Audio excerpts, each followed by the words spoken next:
Pour le travail d'aujourd'hui, vous avez en fait une droite, hein, d'accord? Vous voyez cette droite, et ce que je vous demande, c'est de chercher toutes les équations paramétriques qu'on peut trouver pour cette droite. Et alors les équations aussi cartésiennes, les équations vectorielles, on va tout voir, d'accord? Mais je commence juste par une droite déjà.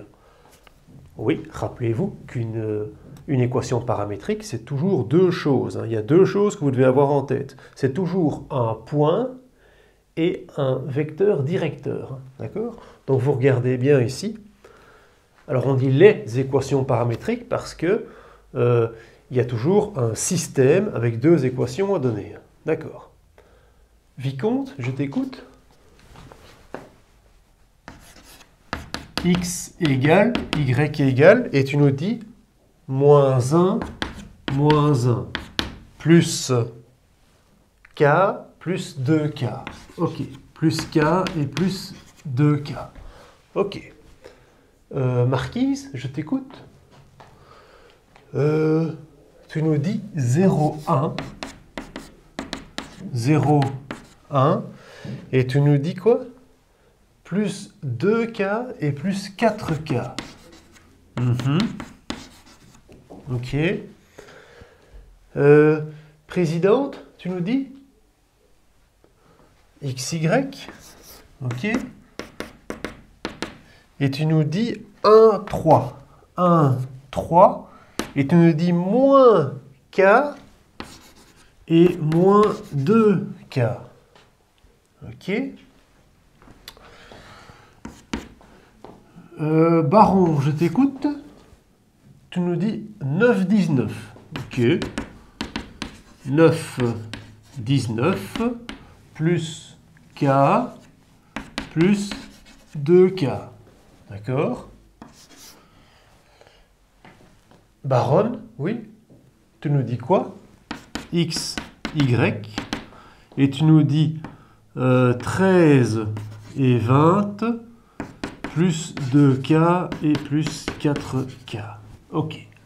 Bon, donc tout ça, chacun nous dit équation de la droite 1. Hein, d'accord? Il n'y a qu'une seule droite au tableau ici. On nous dit droite 1, tout ça. Alors, est-ce qu'elles sont toutes justes? Moi, je vais vous aider à essayer de trouver ça. D'accord? Donc, on avait dit, pour une équation paramétrique, vous cherchez un point et un vecteur directeur. Deux choses. Alors ici, notre premier élève, il avait pris moins 1. Si vous regardez bien sur le graphique, c'est qu'il avait démarré avec le point A. Il avait choisi le point A comme point d'origine. Ensuite, comme vecteur directeur, ici, il avait 1, 2. Hein, parce que s'il n'y a rien devant le K, c'est comme s'il y avait un 1. 1, 2, ça veut dire que pour lui, j'avançais de 1 et je grimpais de 2. C'était ça, la droite. Hein, d'accord? J'avance de 1 et je grimpe de 2. Donc il avait une composante, si vous voulez. Il avait une composante 1, 2. D'accord? Effectivement, le point A est bien sur la droite et on voit bien que quand on avance de 1, donc lui, il ajuste. D'accord? L'autre, il nous avait proposé ici 0,1. Ben 0,1, en fait, il avait démarré du point B. OK? Et il nous avait dit 2, 4 comme composante ici. Hein. Donc en gros, 1, 2, 3, 4. Donc en gros, quand on avançait du point B, on allait en fait jusqu'au point D. Hein. D'accord? C'est comme ça qu'elle a fait. On avait ceci. Donc, la personne a travaillé avec 2, 4. OK? Alors, est-ce que c'est la même chose? 2, 4, on voit bien que c'est le même vecteur directeur. Pourquoi? Parce qu'il a bien la même direction. Regardez bien sur le dessin, regardez 2, 4. En fait, je peux très bien sortir un 2 et dire que c'est un 2. Et alors ici, je retrouve bien, c'est simplement que mon vecteur directeur est plus long. Donc la longueur a changé, il est 2 fois plus long. Okay? Mais sa direction reste toujours la même. C'est toujours 1, 2 comme composante. OK? Donc la direction... En fait, quand on peut écrire ceci, rappelez-vous, ça avait été vu avant, mais donc si on voit avec les lettres, hein, parce qu'ici on était de B jusque D, hein, de B jusque D, là on était en A jusque B, et bien en fait ici on peut dire que le vecteur BD, c'est 2 fois le vecteur AB, on le voit. Et rappelez-vous, quand on avait un K ici, quand on a un K, quand on a eh bien ça veut dire que ces vecteurs sont collinéaires. Collinéaires comme covoiturage, même voiture, collinéaire sur la même ligne. Ils sont donc alignés, les points sont donc alignés, ils sont donc sur la même droite. Et c'est ça qu'on a donc. C'est tout à fait bon aussi d'écrire ceci. Une autre manière encore de faire ici, ça c'est un élève qui nous avait pris 1, 3. 1, 3, c'était comme si c'était le point C qu'il a pris comme point de départ. Et ici, moins 1, moins 2, comme vecteur directeur. Hein, okay, comme vecteur directeur, choisir moins 1, moins 2. Ça veut dire que quand je recule de 1, je descends de 2. Okay, et ça nous donne bien toujours notre... Est-ce que c'est la même direction? Mais oui. En fait, on a juste une composante moins 1, moins 2. On peut très bien sortir le moins. D'accord? En fait, en gros, c'est juste que Marquise l'a vu dans l'autre sens, en fait. Il s'est juste retourné, le vecteur directeur. Au lieu de regarder vers là, il a regardé vers là. Mais ce n'est pas un problème, on est toujours sur la même droite. OK? Donc, si on avait ici, par exemple, le vecteur CB, eh ben, c'est la même chose que moins le vecteur BC, en fait. D'accord? Donc, on peut changer le sens, on peut changer la longueur, c'est pas grave. Donc, un vecteur, rappelez-vous, tant ici, tant qu'on garde la direction, c'est ce qu'il faut. Parce qu'une droite, c'est la direction. OK? Donc, tout à fait, on peut en écrire autant qu'on veut. En fait, on peut écrire une infinité d'équations paramétriques parce que on a une infinité de points. Donc, on peut prendre ici une infinité de points. Et ici, on peut chaque fois changer le sens, on peut changer la longueur du vecteur directeur. Et ce sera toujours la même droite. Proposition suivante, 9, 19. Plus k plus 2k. Alors, 9, 19... Est-ce que 9, 19 appartient à la droite? Alors là, je ne sais pas qui a l'idée de faire ça, baron ou baronne, mais en tout cas, on ne le voit pas sur le point. Sur le schéma, on ne voit pas 9, 19. Donc, pour savoir si 9, 19 appartient à la droite, pour savoir si ce point-ci, je peux le valider, je mets juste, il va falloir chercher si le k est le même. D'accord? Donc, en gros, comment on va faire pour voir si le k est le même? On vient... ici, et donc vous m'avez trouvé 9 et 19, donc je remplace x par 9 et je remplace y par 19, et donc si je reviens par exemple ici dans celle que j'avais validée, moins 1 plus k, moins 1 plus 2k, et je vais chercher mon k, d'accord? Donc ici je peux dire que k égale à 10, hein, ok? Moins 1 passe de l'autre côté, k vaut 10. Ici, moins 1 passe de l'autre côté, 19 plus 1, 20. 2k vaut 20. Et donc, on a bien que k vaut 10. D'accord? Donc, k vaut bien 10. Donc, en fait, ce point appartient bien à la droite. Donc, c'est aussi un point qu'on peut prendre. Et le vecteur 1, 2, ben, on l'avait vu, c'était OK. Donc, ça, c'est bon aussi. Alors ici, quelqu'un d'autre qui nous avait parlé de 13, 20. Est-ce que ça, on peut prendre comme équation de la droite? Est-ce que le point 13, 20 appartient à la droite?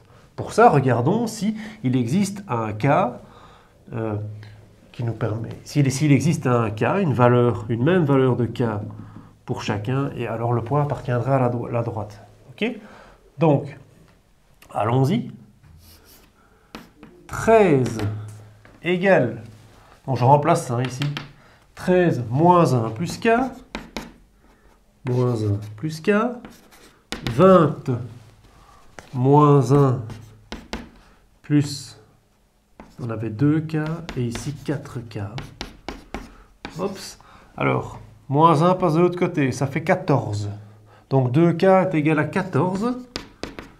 2k est égal à 14. Et là, 4k... est égal à 21. Donc, ceci est équivalent de dire que k vaut 14 divisé par 2, ça nous fait 7. Et 21 divisé par 4, 21 divisé par 4, eh bien, 21 divisé par 4, ça ne fait pas 7. Hein. C'est 21 divisé par 3 qui vaut 7. Donc, prenez vraiment le rouge, parce que sur les 5 propositions, elles étaient toutes bonnes, sauf celle-ci. Hein. Celle-ci n'est pas bonne. Pourquoi? Parce que ce point 13, 20 n'appartient pas à la droite. D'accord? Donc on peut trouver une infinité d'équations paramétriques qui correspondent à cette droite, mais il faut chaque fois choisir un point qui appartient à la droite et un vecteur directeur qui va dans la direction de la droite. OK? On vous demandait également de donner les équations cartésiennes de ces droites. Donc voilà comment est-ce qu'on va transformer. Regardez bien, vous avez trouvé ici des paramétriques. Comment est-ce qu'on fait? Vous allez isoler K dans chaque équation. Donc ici, vous isolez K. K, il vaut quoi? X plus 1. Et à côté, K, il vaut quoi? Y plus 1 sur 2. Et donc, qu'est-ce qu'on peut en déduire?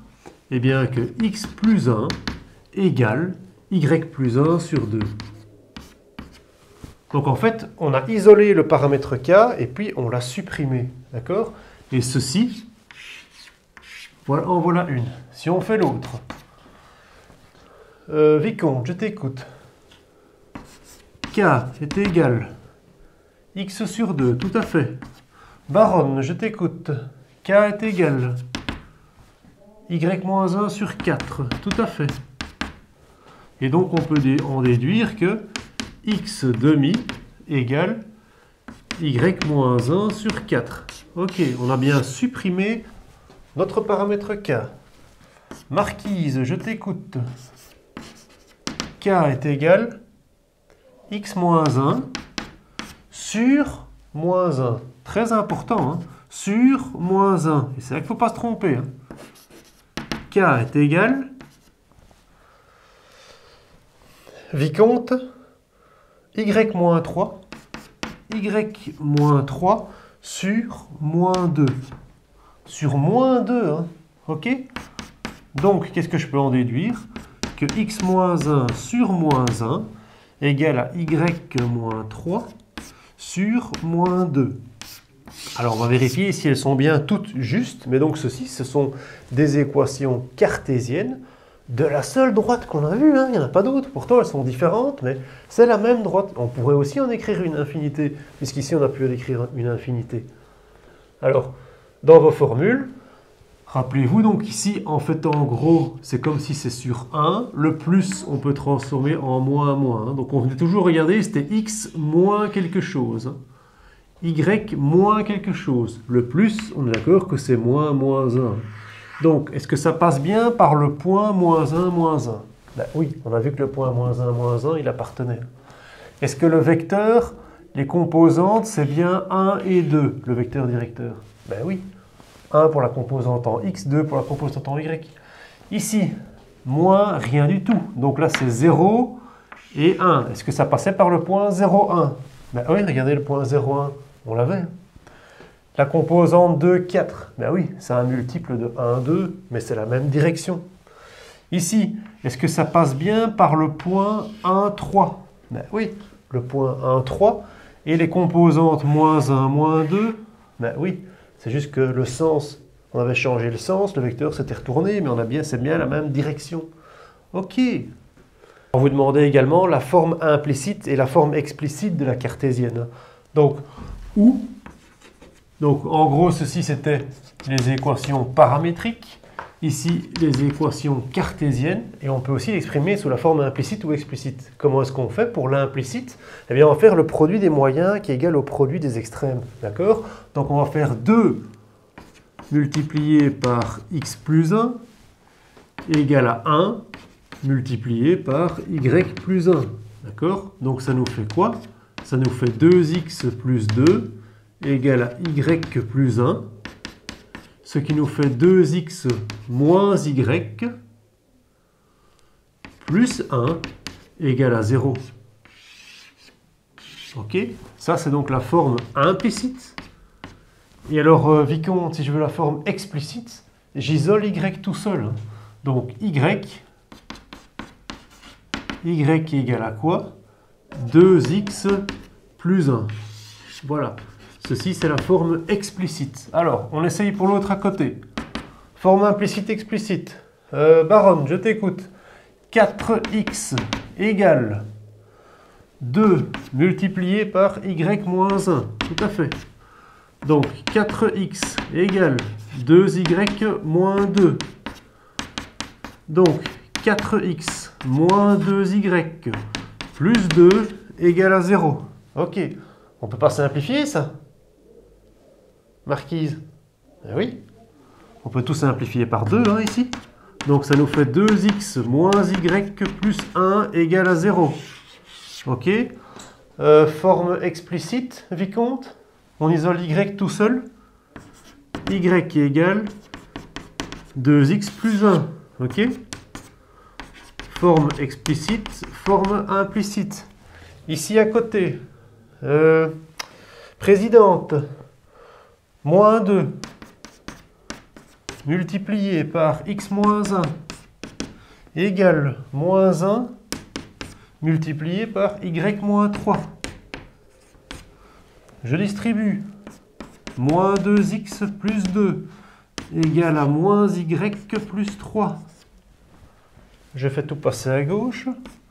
Moins 2x moins 2 fois x moins 1, ça me fait bien moins 2x plus 2, oui.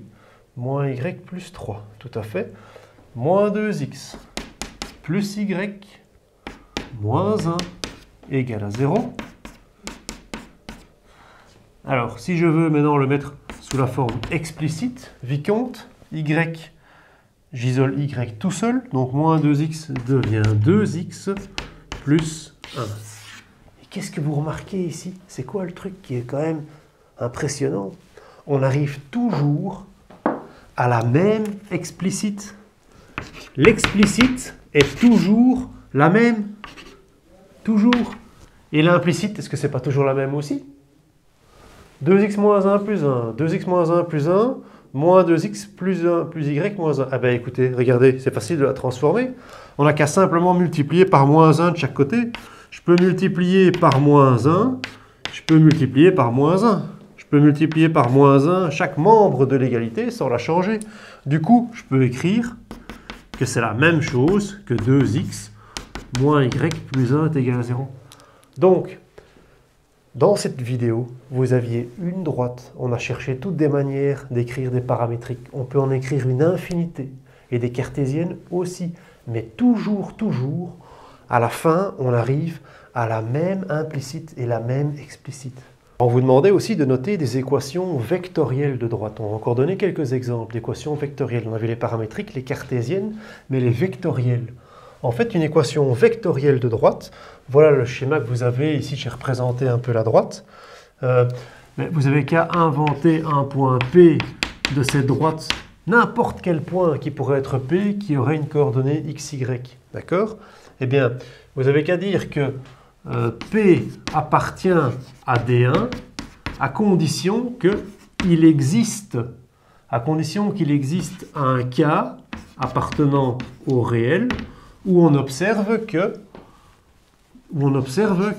AP égale à K multiplié par exemple AB. Ok, donc ce cas, en fait P appartiendra donc à cette droite à condition ici que les vecteurs soient collinéaires. À condition que les vecteurs soient collinéaires, ça veut dire qu'ils appartiennent à la même ligne. Et vous voyez bien ici. Donc en fait les points sont alignés. S'il existe un réel, d'accord, alors je garde ma direction et je suis bien sur la ligne. Mais on pourrait l'écrire tout à fait, vicomte. On pourrait l'écrire autrement. On pourrait très bien dire AP est égal à K fois AC. On pourrait très bien mettre AC. Tant que c'est multiple de celui-là, c'est bon aussi. Ok? Et imaginez même que vous... Oui, Marquise, tu mets un autre point que P, tout à fait. Tu peux par exemple mettre un point M, qui serait aussi un point. Eh bien, M appartient à la droite, alors on écrirait comme ceci. M appartient à D1, à condition qu'il existe un cas appartenant au réel, où on observe que, par exemple, que AM, ou bien on a qu'à même changer l'origine, on n'est pas obligé de toujours prendre A, on peut très bien démarrer en B, à condition que, enfin, on observe que BM est égal à K fois BD, par exemple. Ou bien BM est égal à K fois BC. OK? Donc, s'il existe ce réel K, alors ça veut dire que c'est multiple l'un de l'autre, ça veut dire que c'est dans la même direction, ça veut dire que les points sont alignés. OK? Ça, c'est donc différentes équations vectorielles de droite.